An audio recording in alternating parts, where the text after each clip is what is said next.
Terri Schiavo case. Terri was born on December 3, 1963, in a suburb of Philadelphia.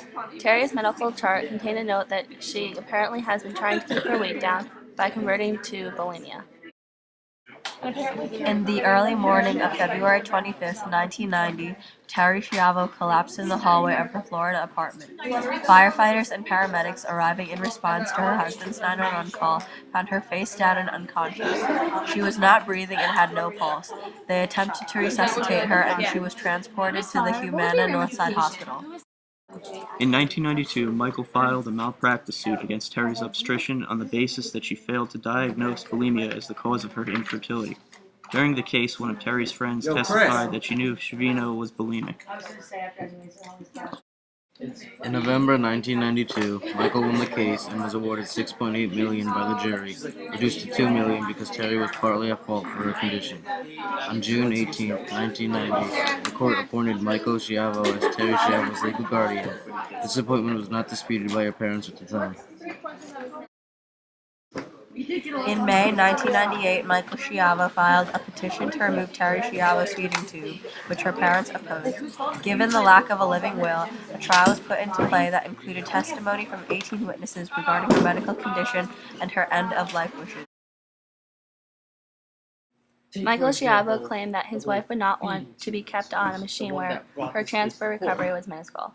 According to abstract appeal trial order, her parents claimed that Terri was a devout Roman Catholic who would not wish to violate the Church's teaching on euthanasia by refusing nutrition and hydration. Judge Greer issued his order granting the petition for authorization to discontinue artificial life support for Terri Schiavo in February 2000. On April 24, 2001, Terri's feeding tube was removed for the first time. Her parents filed a civil suit against Michael Schiavo for lying in court, which was assigned to another court. The judge, Frank Quesada, issued an injunction against the removal of the feeding tube until this was settled. The feeding tube was reinserted on April 26, 2001, around the start of 2003. The Schindlers began to create more publicity by lobbying for their case to keep their daughter alive.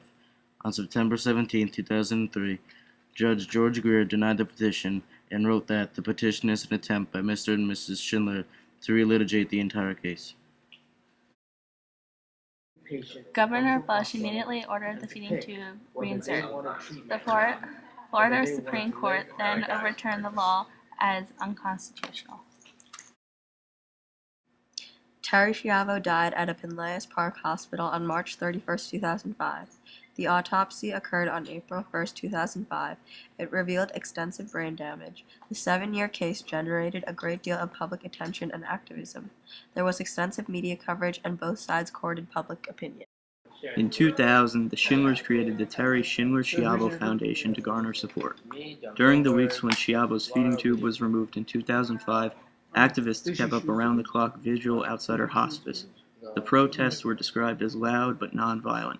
There were dozens of arrests, with most being for crossing a police line with water for Schiavo.